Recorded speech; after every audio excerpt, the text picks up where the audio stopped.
Yesu ashimwe cyane. Ndabasuhuje cyane cyane ariko Imana ibaha umugisha. Uyu mwanya tugiye kumva ijambo ry'Imana. Amagambo tugiye kurebera hamwe aboneka muri Matayo igice cya 25 guhera ku murongo wa mbere kugeza ku murongo wa 13. Turagenda twihuta. Mbere ya byose reka dusenge. Turagushimye Data twese uri mu ijuru, tugushimiye uburyo uri Imana igira neza, tugushimiye uburyo twitaho, izina ryawe rihabwa icyubahiro. Tugusabye imbabazi, tubabarirwe nawe kandi tukwishiza imbere kugira ngo umaze kutubabarira uduhe ku mugisha wawe, uduhe ku mbaraga zawe mu izina rya Yesu. Guhera ku murongo wa mbere w'igice cya 25 batubwiramo igitekerezo. Baratubwira ngo icyo gihe ubwami bwo mu ijuru bugiranwa n'abakobwa 10. Mwabo bakobwa 10 ngo 5 bari abanyabwenge, abandi 5 bari abapfu. Abakobwa 5 bajyanye imperezo cyangwa se amatara, sinzi ko turi bubisobanure. Kera umirira itaraza habaga amatara y'ubwoko bwinshi, ariko reka tuvuge ibyo Bibiliya ivuga tubisanisha n'ibyo twebwe tuzi. Ubwo tuvuge ko ari amatara yo gushyiramo peteroli, ariko ngo ntago bajyanye amavuta. Abanyabwenge bo bajyana amatara yabo, bajyana n'amavuta mu mperezo zabo. Umukwe atinze ngo bose barahunikira, barasinzira. Mu gicuku haba urusaku ngo umukwe araje, dusohoke tumusanganire. Ngo abakobwa bose uko ari 10 baboneza amatabaza yabo, ay'abapfu arazima. Babwira ku banyabwenge bati muduhe ku mavuta yanyu kuko amatara yacu ari kuzima.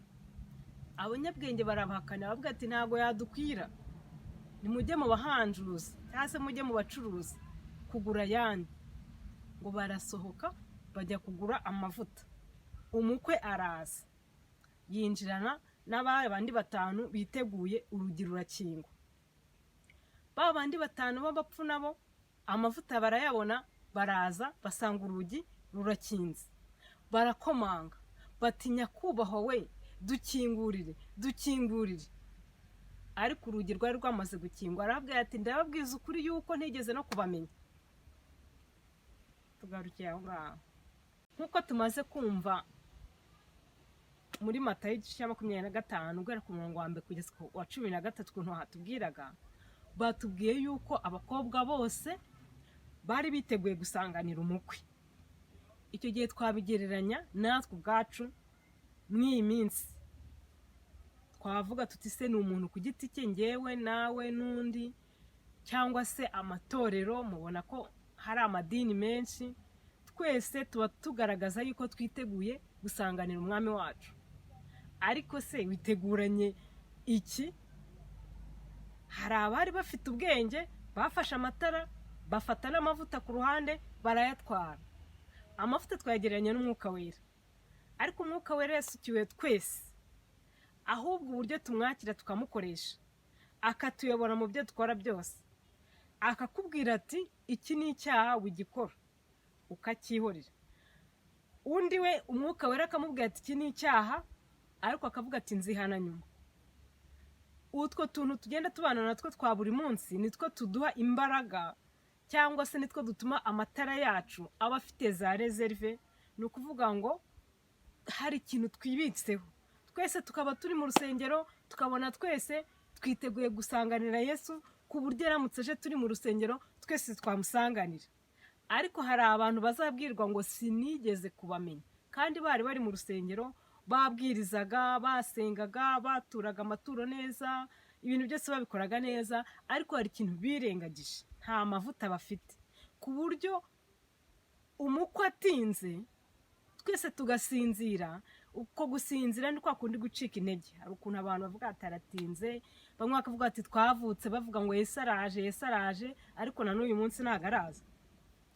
Rero nk'uko gutinda, babandi bifite amavuta yabo, igihe cyo gukanguka ubwo Yesu Kristo tuzaba turi kubona ibimenyetso byose byasohoye byarangiye, bazahita biyongeramo akabaraga, bashyiremo amavuta yabo, bacane, bimere nk'uko batangiye.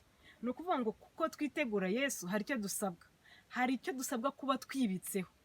Ntabwo dusabwa kuba twese uko dusa, uvuga uti runaka se ntidusengana, we ntajya ajya muri ibi ngibi. Oya, hari icyo umwuka wera kubuza, bari cyo nawe ureka. Imana idushoboze kugira ngo twitegure umwami wacu dufite n'amavuta akwiriye, kandi umwami wacu arabidushoboza, aho kugira ngo azaze atubwire ati sinigeze kubamenya. Imana ibidushoboze mu izina rya Yesu.